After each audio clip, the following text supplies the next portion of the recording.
Welcome back to RFL as we continue our annual New Year's Day tradition here, a look ahead to what we might expect in the year that began this morning, 2021. I'm joined once again by former Connecticut Congressman Chris Shays and Democratic strategist Michael Starr Hopkins. And in this segment, we're going to focus on the second major New Year's story that will impact the entirety of 2021 and beyond, the COVID vaccine and how many people take it, as well as how quickly we can get the entire nation immunized. The incoming president and vice president have been doing their part to build confidence in the vaccine and get those numbers as high as possible. They've also been critical of the Trump administration's distribution efforts, and for good reason.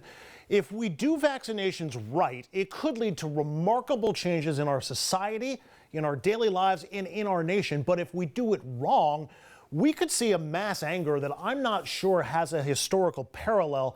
So let's start there, gentlemen. After a year of nothing but fear, restrictions, and confusion about the virus, for the past 2 months, we've had the solution dangled in front of us, giving people hope. But I'm wondering, Michael, for how long does that hope hold? How much patience do you think the public will have if there are delays with the vaccine? You know, I think the American public is going to give the government until the summer to really have things figured out. But one of the longest term effects of the Trump administration has been the American public's lack of trust in our government. That's the thing that I think will stick around much longer than Trump ever will. And it's why we're seeing people, reticent to take vaccines, why we're seeing people, still not believing that clustering in groups or wearing masks is something that's not just good for you, but good for your neighbors and your family and everyone around you. We really have to figure out a way to rebuild the public trust in our institutions. And I think that's what's going to be the most important thing over the next 6 months. Yeah, Chris, I can't imagine. I mean, we've seen some of these reopen protests. People want to return to normal, but so many more people in the U.S. have sort of abided by the rules and been sort of patiently waiting. If they get the feeling like they're being dangled here and that they've been given the old okey doke, there could be a lot of upset in this country. Well, first off, isn't it amazing that with nearly 350,000 deaths, people aren't angry? I'm angry. Now, I may be a little different on this issue, but I care less about convincing some people to take the vaccine because right now there's so many people that are willing to take it. And by the time of the summer, if some people don't want the vaccine, shame on them. But I think by then they'll say, I want it too. So rather than convincing someone right now who doesn't want to take the vaccine to take it now in front of someone who's willing and eager to take the vaccine, frankly, it doesn't make much sense to me.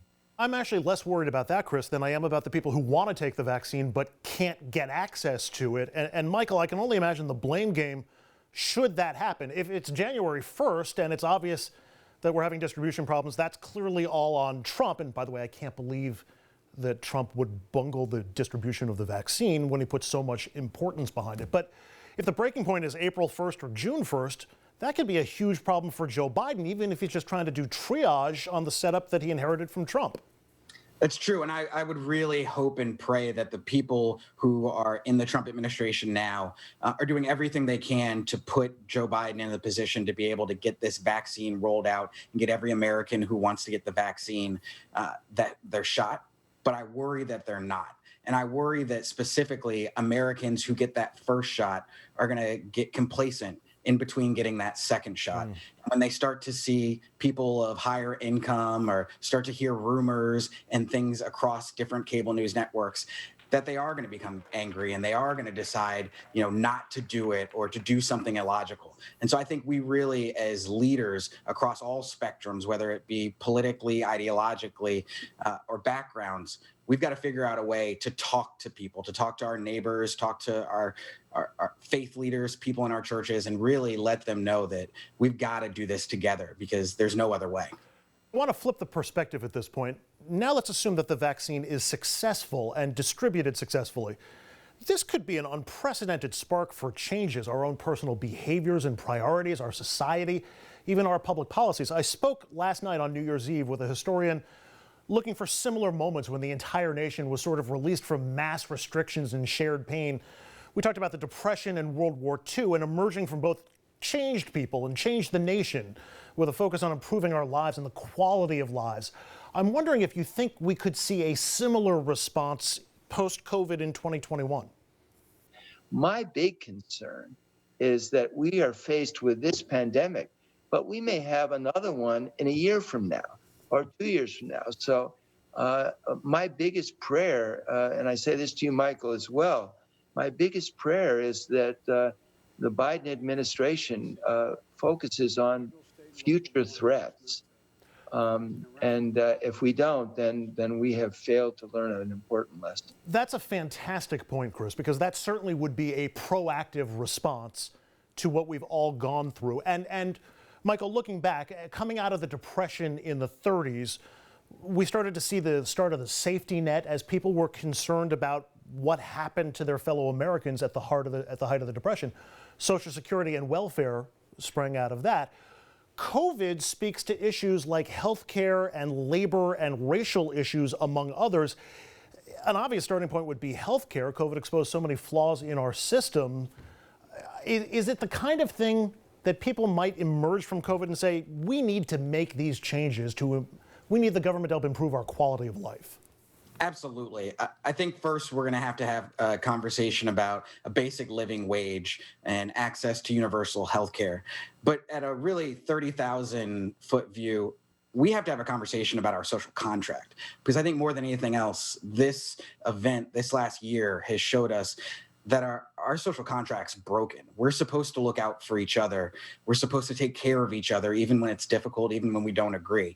We saw that after 9/11. We saw that rallying around the flag and rallying around each other. We saw it at the beginning of this when people stood outside and banged pots and pans in New York.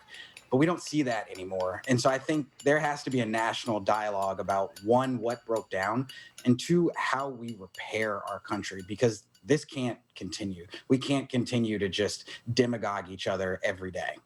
Chris, let me ask for your response to that, and if you see both an opportunity here and the potential willingness for our national leaders to actually invest in that sort of cooperative effort.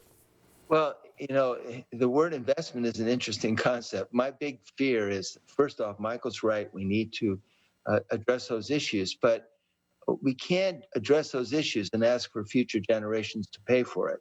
What I've noticed in the last 20 years is that the states will give benefits to their state employees and cities will give benefit to their cities' employees, but they won't fund it.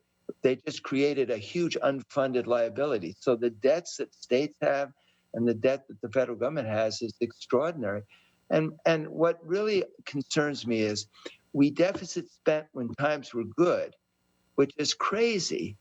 And now we need to deficit spend, but we have such a huge backlog of debt when times were good when we deficit spend. So if how we pay for all of this isn't part of that discussion, then we've just screwed future generations. And no doubt that will certainly be a part of these debates as we go forward in 2021. Gentlemen, I really appreciate you joining me for this. Chris Shays, former Republican congressman from Connecticut, Michael Starr Hopkins, Democratic strategist who served on the presidential campaigns of both Barack Obama and Hillary Clinton. Gentlemen, Happy New Year. Thank you so much, and enjoy the start of the year. Okay. Stay safe. God bless both of you. All right, and up next here on this New Year's Day edition of RFL, retail is getting rocked as people stay home and stores and malls remain empty. After the break, a retail expert's going to join us to talk about what shopping may look like come here in 2021. Is the mall experience dead, and will online become our new normal?